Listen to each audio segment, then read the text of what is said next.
Hello. Yes, Bhante. I'm just starting the live stream, and then I'll be able to get to the questions. Okay, ready.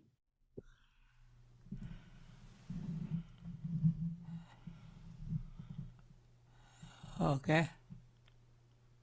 Yes. We're about 1 minute early.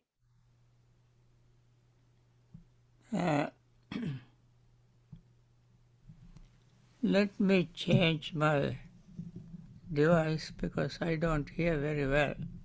Okay.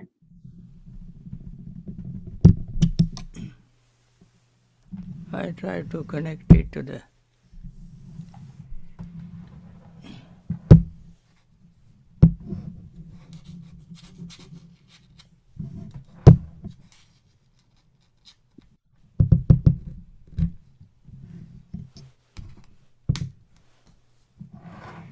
Hello. Yes, Bhante. Can Oh, you hear? now I can hear very well. Okay. I changed my hearing device, so you can ask me the question now. I don't see any questions in the chat right now. Uh-huh. So maybe we can ask like a more general question, that is on the mind of a lot of people Uh-huh. is what's your best advice to maintain a regular practice? Like what happens a lot of time for lay people is that when they go to a retreat, they get very motivated about practicing regularly, morning and evening. But talking to a lot of people, what the experience is that after a while, the practice kind of disintegrates a little bit. So they meditate less in the morning and less, in the evening, and then it tends sometimes to fall apart. What's your advice to really stay on track? Well, if people have few duties, they will have more time to meditate and they will not get very tired. When you have so many things on fire, so your mind will be distracted by all of them. So if you minimize your activities and do most essential things, and then you will have time. Also, when you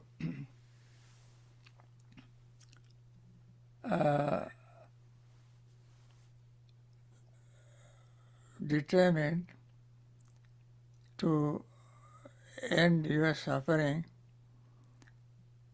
as much as possible in this life. We all have a lot of suffering in this life from birth to death, and then we have to repeat it again and again and again. So it will be going on endlessly. In order to reduce it, we must meditate, and we must make very firm commitment, determination to minimize our activities. Then also we keep focus in mind on the breath as much as we can. So when we repeat this every day, every waking moment, without spending too much time in gossip, in shopping, traveling, doing various, in addition to your regular job, people do various things to relax. But the best relaxation comes from your meditation. I would suggest find a moment every day to spend quietly in meditation, even at home when everybody is busy watching TV, going on internet and emails and text message, Twitter, and so forth, trying to communicate with the world all the time. Most of which are not necessary. They are just waste of time. You don't gain anything. They don't gain anything. It is just waste of time. We are repeating the same thing over and over again, unnecessary things we repeat. If we repeat necessary things to calm our mind, make it calm, peaceful and relaxed, that would not only clean your mind but also make the body clean and make your life very comfortable, light. I think that's what I would suggest, and also we recommend people to many more than once that they spend time on 1 minute or 2 minutes meditation every hour on the hour. That is, whatever you are doing, you stop it and then focus your mind on the breath. Breathe in maybe 20 or 30 times. Breathe out 20 or 30 times. When you do this repeatedly again and again, every hour on the hour, then towards the evening, you would have had for 8, 9, 10 minutes meditation, or even more, longer. And that would then encourage you to sit and meditate again in the evening. So we build up a momentum to practice. That way you have to discipline yourself. This is what is called self-discipline. Sila. Sila doesn't mean only the observing the precept, but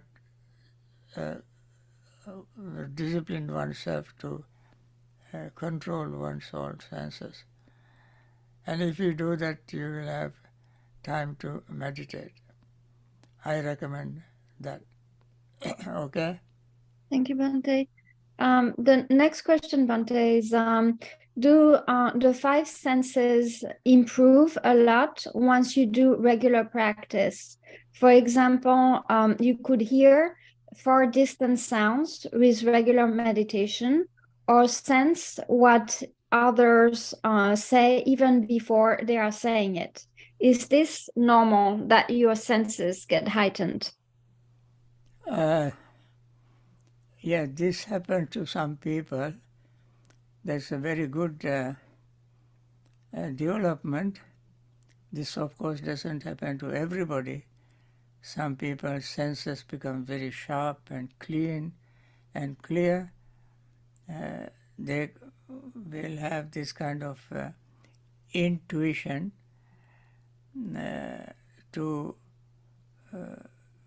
almost read others' thoughts, not exactly before they express, but when they come close to express their ideas, you too sense it because your senses are very sharp. And this is possible when you practice meditation. Bhante, is this similar to what we read in the sutta when we talk about, when the Buddha talks about having the divine eye or the divine ear? Is this this same experience of intuition being developed? How does that work? Now, Buddha has a special faculty because of his meditation, not in one life, but in countless lives, countless eons. He has developed all these things. Therefore, it came to him very easily when he attained the fourth jhana. Other people have not developed that kind of meditation that to that degree and extent. Therefore, they don't have it. So, this is what Buddha said in his various discourses like Arya Pariyasana Sutta and various other discourses. Yeah, he did not mention that because of such a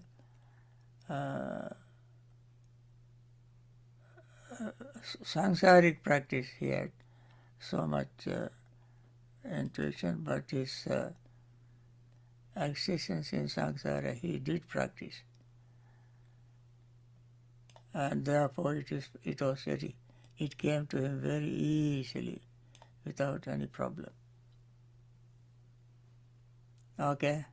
Thank you, Bhante. The next question is, please elaborate on how Samadhi helps you see things as they are. And can you please give an example? Things as they really are is heavily loaded phrase or sentence. Here, things means your own 5 aggregates. Those are the things you have to see. Not outside tables or computers and pots and pans, beds, chair, furniture and all this. Not those things. But wherever we go with our 5 aggregates. And that is where we have desire, clinging, craving, and so forth. All we use for clinging. So therefore, we have to see them as they are, as they really are. What do Buddha mean? What does Buddha mean? As they really are. That means as they really change, as they really become impermanent, as they are really impermanent. That is what we have to see. Because not seeing impermanence, we try to cling to them.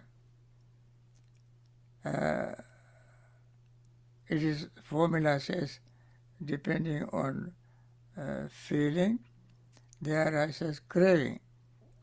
Dependent on craving, there arises clinging. Dependent on clinging is bhava, becoming, and so forth. Whole samsaric existence, link by link, step by step, we experience all these things, and then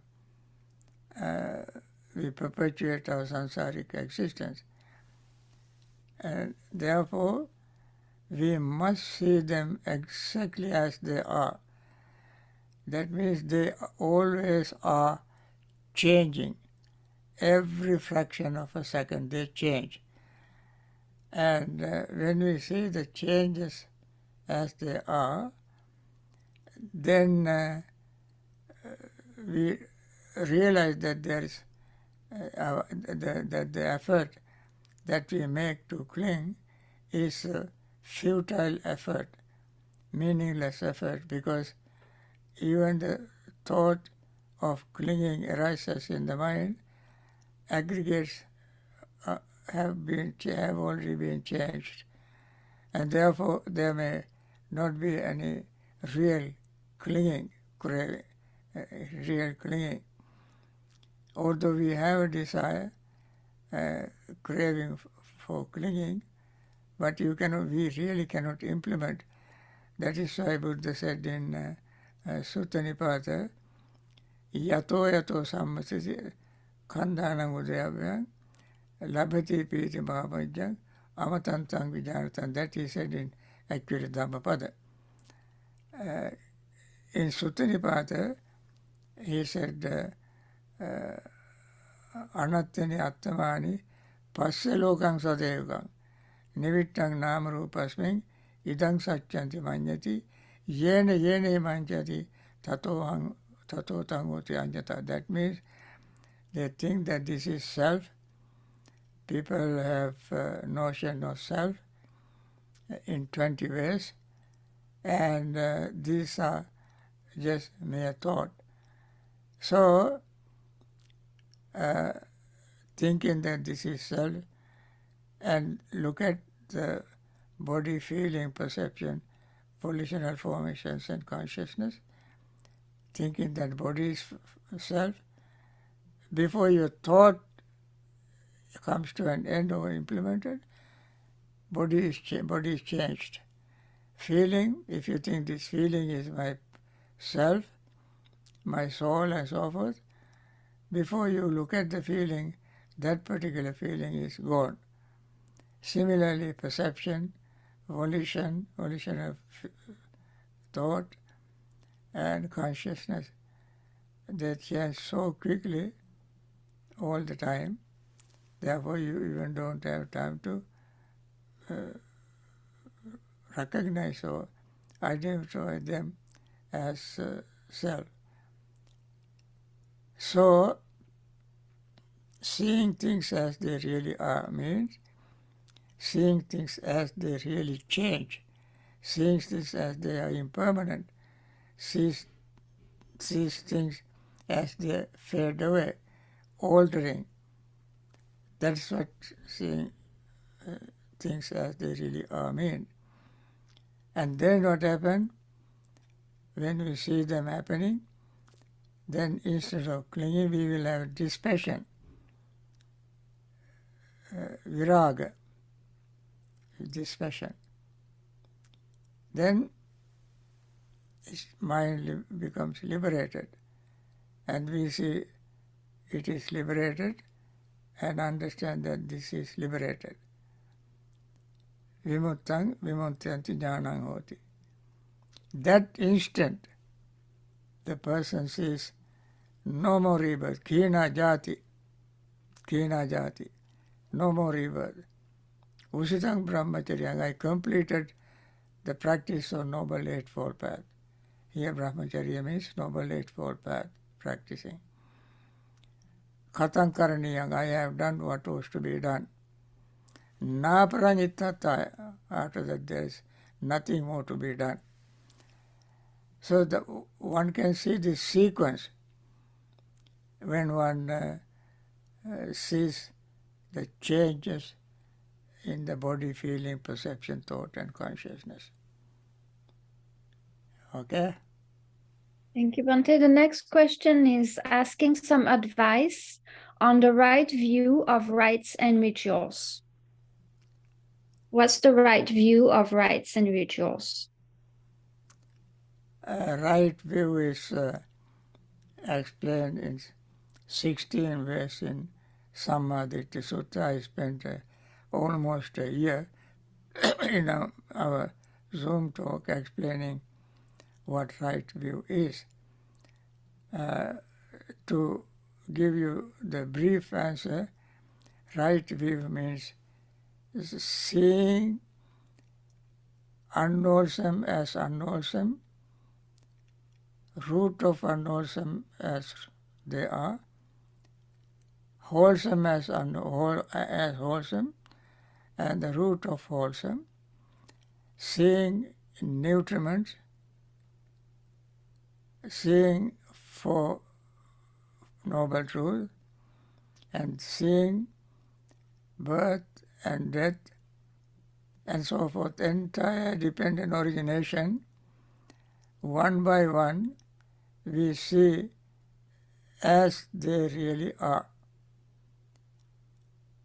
And that is called right view or right understanding. Once you have this right understanding, even one of those things, that person can liberate oneself from samsaric suffering. because when he sees the whole picture without any iota of doubt in his mind, then it is very easy for the person to let go of all the negative thoughts, defilements, and not to commit any new unwholesome karmas, so that person can exhaust all wholesome or unwholesome karmas, and that is the end of samsaric existence. So that is what right understanding means. Thank you, Bhante. But I think the person wants to know specifically, like we know that when we attain stream entry, one of the things to overcome is adherence to rites and rituals. Is there any correct understanding of rites and rituals?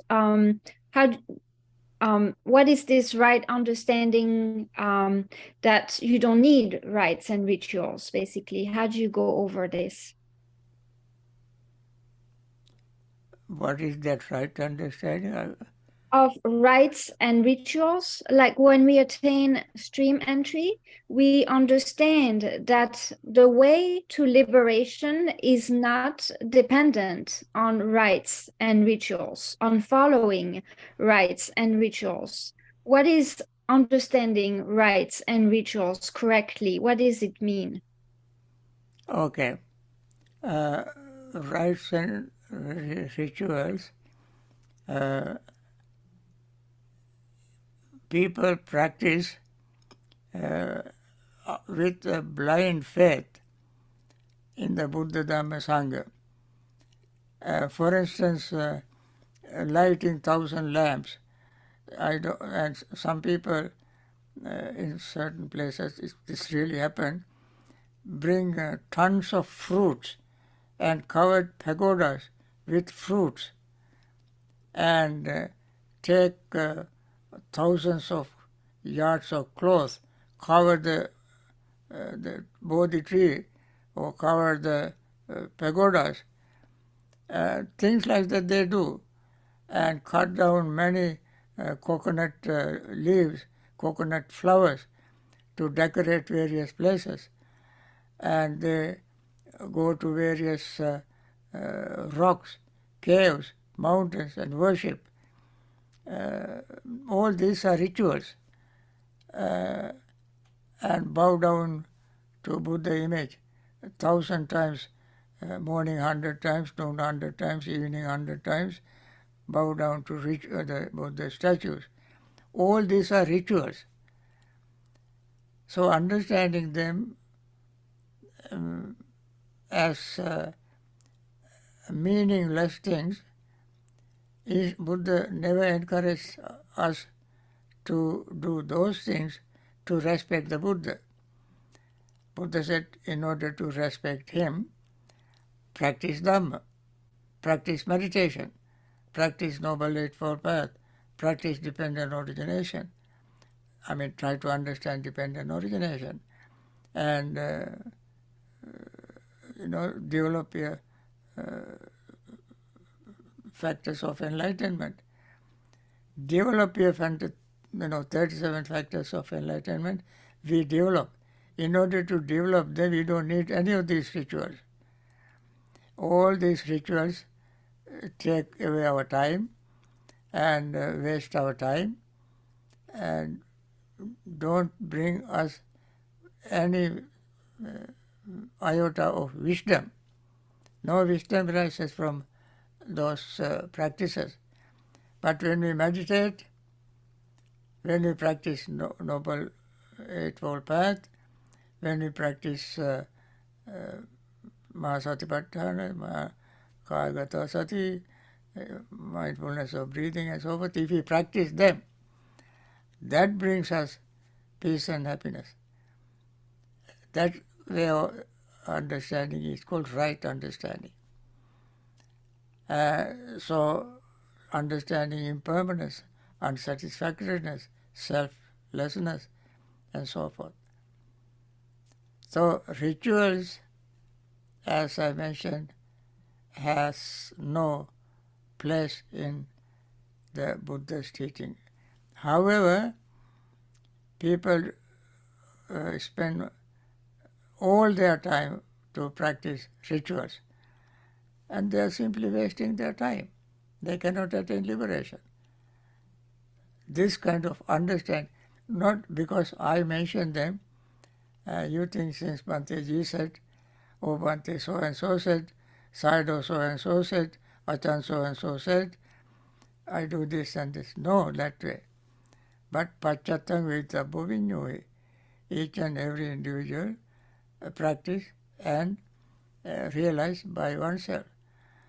So that happens when you devote our time to Dhamma practice, meditation and so forth. This kind of understanding naturally arises in our mind when we meditate. Okay, this is right understanding. Thank you, Bhante. Okay. The next question is on practice. When one is watching their breath rising and falling, the mind stays there for a very long time. How does this lead to samadhi? When one sees rising and falling, And the of, mind stays there. When the mind stays with the rising and falling of the breath, how does this lead to samadhi? yeah, yes, when one sees rising and falling of everything, then there is nothing to excite the person. The person realizes, well, if everything is rising and falling this way, then mind becomes, by seeing itself that everything is rising and falling, mind slowly calms down and focus on the breath, and then gain deeper awareness of the subtlest changes that makes mind concentrated. Concentration does not mean that we become like a vegetable.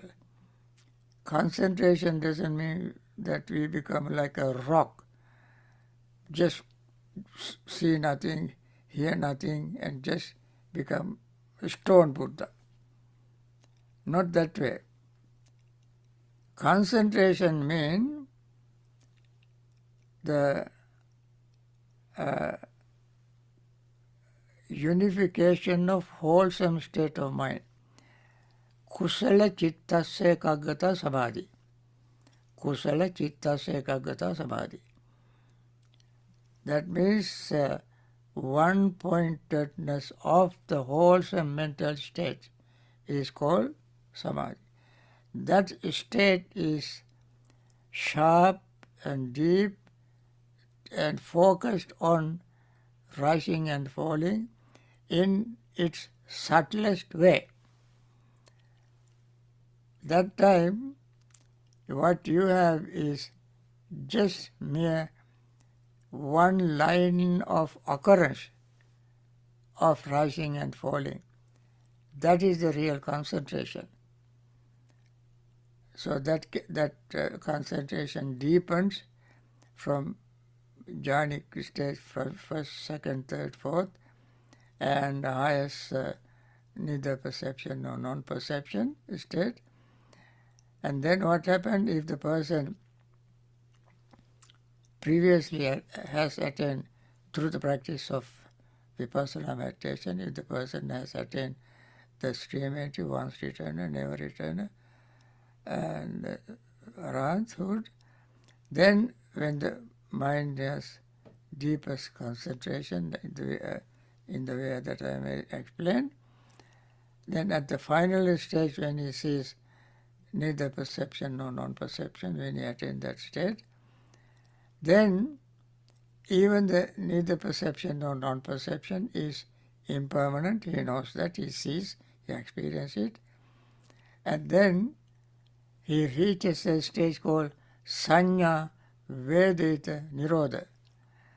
That is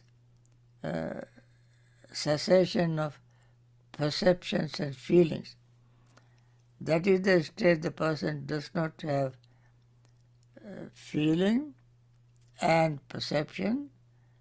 The mind will become totally liberated from all sankharas, volitional formations, all conditional things.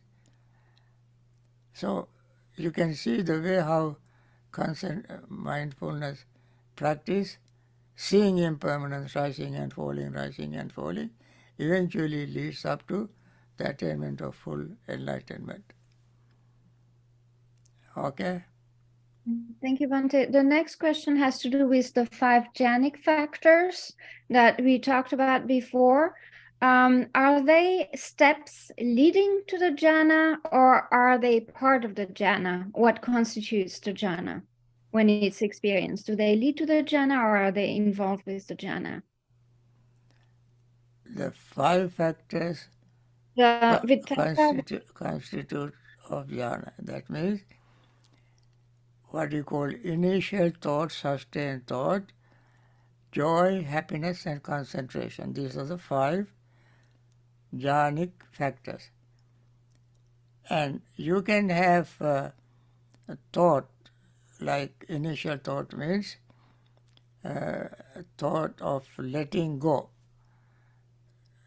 In Pali it is called nekkhamma vitakka, avyapada vitakka, avihinsa vitakka.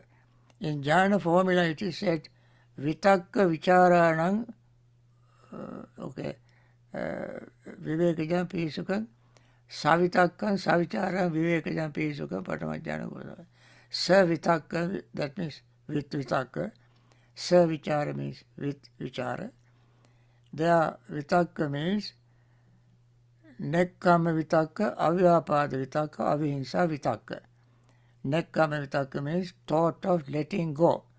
From the beginning of meditation practice, we let go of our desire, let go of our anger, let go of our sleepiness, drowsiness, and so on.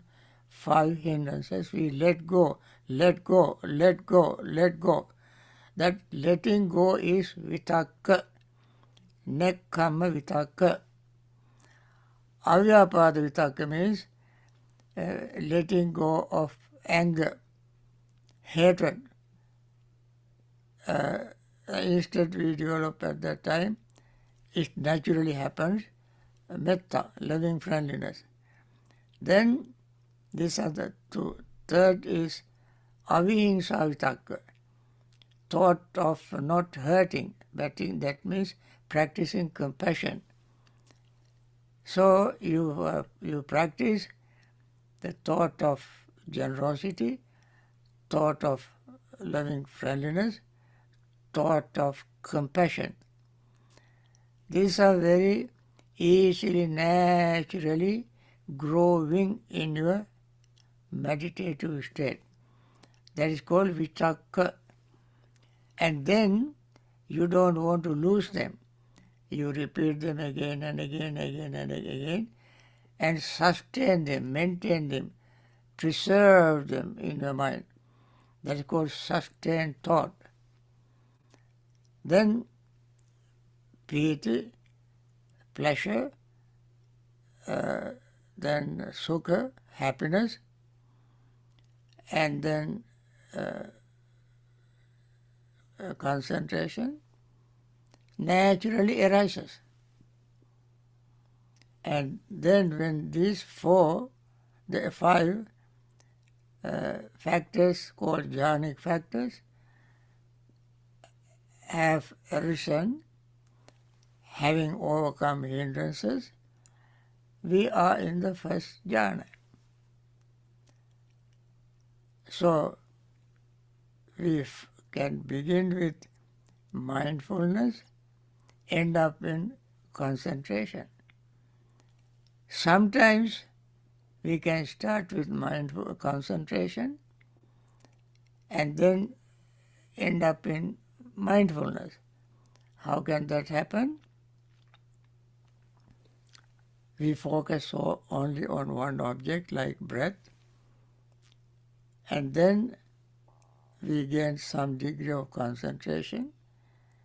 With that concentration, we see rising and falling and rising and falling more closely, subtly, and then we gain insight that everything is impermanent, rising and falling, appearing and disappearing.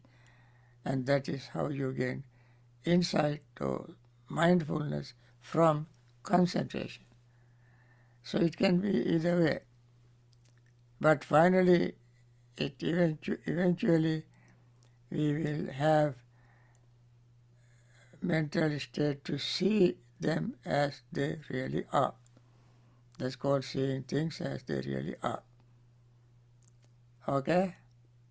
Thank you, Bhante. Do you still have time for maybe a couple shorter questions? Yes? Okay. So there's a couple short questions, and the ones that we don't get a chance to address today, I'll copy them and bring them next time. Bring them up next time. So there's one quick question there, Bhante. How do we classify feeling anxious, stressed, and restless? Does this fall under craving, or aversion, or delusion when we are anxious and stressed? Is it craving, aversion, or delusion? How do we classify feeling? Anxious, stressed, or restless? When we are anxious and stressed, what is it? Is it craving? Is it aversion? Or is it delusion? Which of the three? When you are restless, so we classify them as restlessness.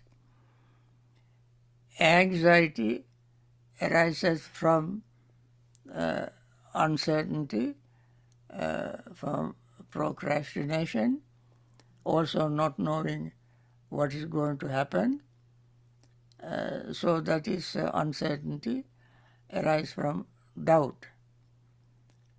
And then what is the next one? So anxious, restless. Anxious. Yeah, anxious. That restlessness. I answered both of them. Actually, these three types of emotion is the result of our feeling. For instance, when we have a painful feeling, we can become restless, we can become anxious as to what happened after that. For instance, you have pain on your leg and you keep, the pain is increasing, then you can become restless as well as anxious. Your anxiety is that this may make you paralyzed. You may think that I am going to lose my leg and I will have a problem in walking in future. And this is how you develop your anxiety. That is totally unnecessary way of thinking. So eventually we must put them together as kind of thoughts that arise in our mind to make us worry. That's how I can answer it this moment. Since we don't have much time, I think this question could be the last one in this session this morning. I'll save the other ones for next time. Yeah, we can suspend other questions for future discussion. Okay. Okay? Now we do some meditation. We go to that meditation session.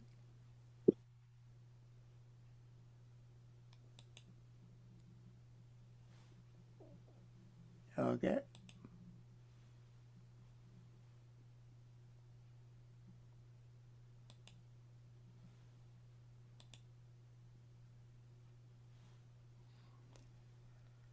Where is that?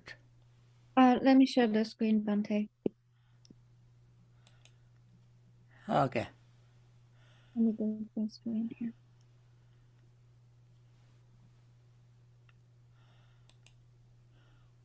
Okay, ready? Yes.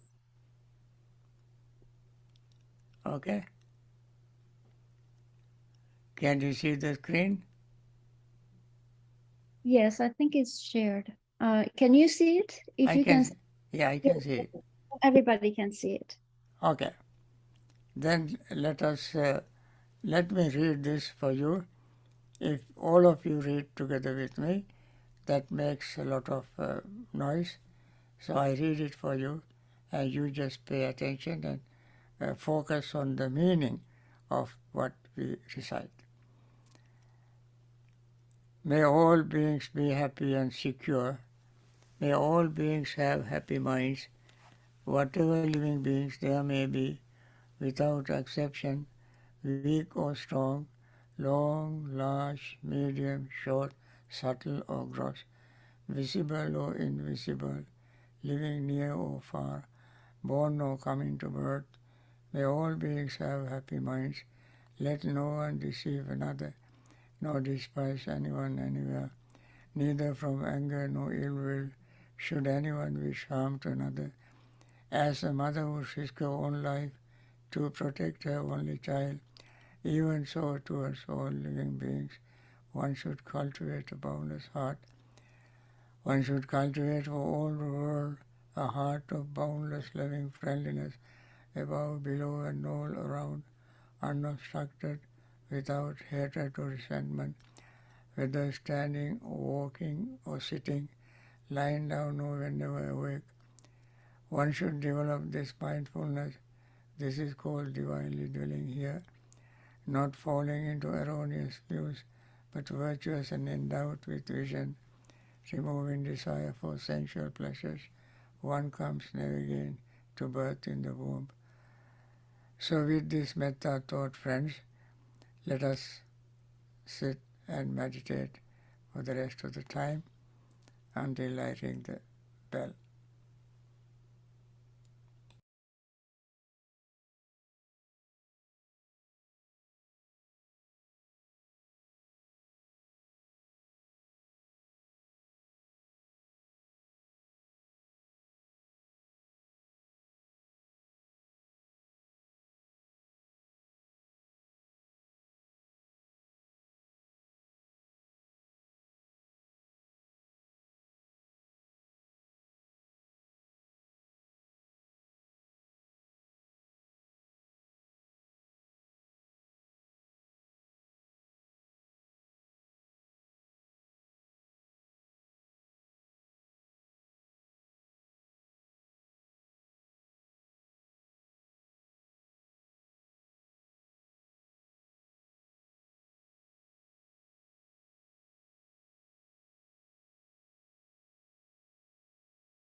Okay.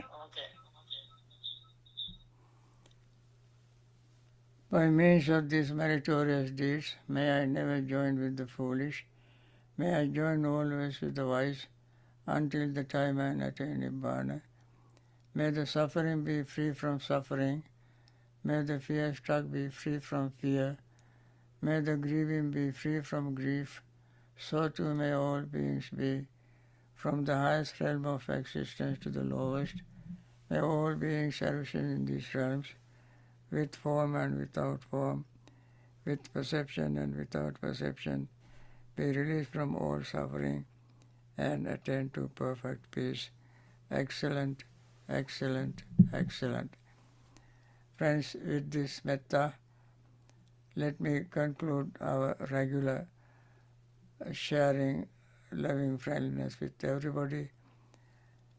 May all those who are suffering in various sicknesses in hospitals taken care of by doctors, nurses and hospital staff, may they recover very soon, return to normal health, continue the Dhamma practice and attain liberation from samsaric suffering.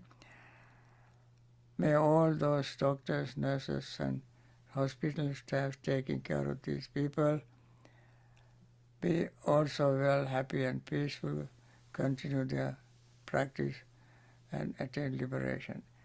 Those who are grief-stricken by losing their loved ones, may they be free from that grief and return to normal health, continue their Dhamma practice and attain liberation from samsaric suffering.